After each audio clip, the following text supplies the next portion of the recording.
A cursory look at history reveals bad behavior on an epic scale, from massacres to land seizure, going back centuries. Do we edit out the bad bits of our past to study and learn from them every day? Fresh in the movie industry continue to surface with no end in sight. Famous and powerful people picking on subordinates. Bullying. Why should we be surprised? One of my favorite books is Kenneth Anger's Hollywood Babylon, described by the New York Times as without a single redeeming merit. An intoxicating cocktail of smut, rampant sexual activity of all kinds, and unsubstantiated gossip. Hollywood Babylon purports to lift the lid on the secret lives of movie stars from the 1920s to the 1960s, stars whose private lives bore little resemblance to the carefully sanitized public persona. Doesn't that sound familiar? The book was originally published in France in 1959. It appeared in the USA in 1965 and was banned 10 days later, finally reissued in 1975. Cult filmmaker Kenneth Anger, still sprightly at 90, originally wrote it as a satire, but few industry insiders deny it contains more than an element of truth. One of Anger's entertaining claims was that the silent movie heartthrob Ramon Navarro died with an Art Deco dildo stuffed in his mouth. As current events seem to illustrate, the spirit of Hollywood Babylon lives on in some quarters. These days, employ PRs to control interviews which are only given with the agenda cleared in advance. Stars routinely refuse to talk about the private lives, the children and the partners. Fair enough, they are entitled to privacy. The line has to be drawn, though, when they endanger or mistreat other people. Harvey Weinstein. His accusers. Harvey Weinstein. His accusers. Since the Weinstein scandal emerged, huge numbers of people have felt empowered to speak up about the treatment they have received at the hands of the powerful. As for Kevin Spacey, the timeline from allegation to demonization has been rapid. On the 30th of October, the actor Anthony Rapp alleged that Kevin Spacey had tried to seduce him. He awoke to find the actor lying on top of him when he was just 14. Spacey said he could not remember, but apologized, and seemed to inflame some people by choosing this moment to confirm he was now living as a gay man.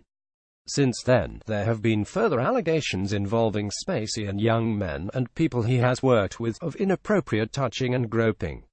Netflix has cancelled the rest of its filming for the latest series of House of Cards. It was the final series anyway. He has been dropped by his agent and his publicist, and the International Academy of Motion Pictures, Arts and Sciences announced they are no longer giving Spacey an Emmy Award for his outstanding work.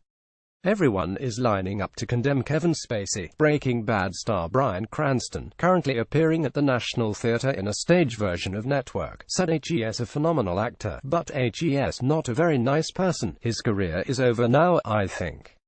Cranston described the stories of misbehavior that are swirling around the film industry as beyond disgusting, almost animalistic.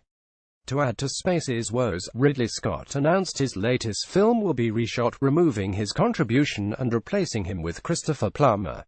The movie, based on the kidnapping of Paul Getty's teenage grandson John Paul III, will still be released on the 22nd of December, in time for the Christmas box office bonanza. Kevin Spacey, who has accused him so far, call me a cynic. But airbrushing someone out of a film has nothing to do with morality and everything to do with money. As for House of Cards, we all enjoyed series 1 to 5, so do we beat ourselves up about that? I'm not condoning anyone's behavior. It is always unacceptable to hit on someone less powerful than yourself. All the stories that are emerging in this current tsunami of allegations involving actors, producers, magazine publishers, MPs, comedians, and directors share a common thread. One of the two people involved felt they were being taken advantage of. To be blunt, they were being treated as a commodity, not a person. The more victims air their grievances, the better. Transparency will lead to a new code of conduct. There is no going back now. A cursory look at history reveals bad behavior on an epic scale, from massacres to land seizure, going back centuries. Do we airbrush out the bad bits of our past, apologize, or study and learn from them? In Oxford and Cambridge, campaigners want to remove statues and all references to controversial benefactors like imperialist Cecil Rhodes and Christopher Codrington, who employed slaves in his sugar plantations. In Bristol, Colston Hall, named after slave trader Edward Colston, will be called something else when it reopens in 2020, although a local girls' school has chosen not to follow suit. On balance, we need to be reminded of our unsavory past, and pulling down statues, removing medals and awards from people like Harvey Weinstein and Kevin Spacey achieves nothing. Victims of sexual abuse deserve sympathy and help, not petty acts of revenge that will never change history.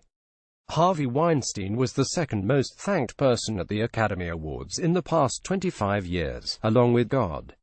You can't clean up the past.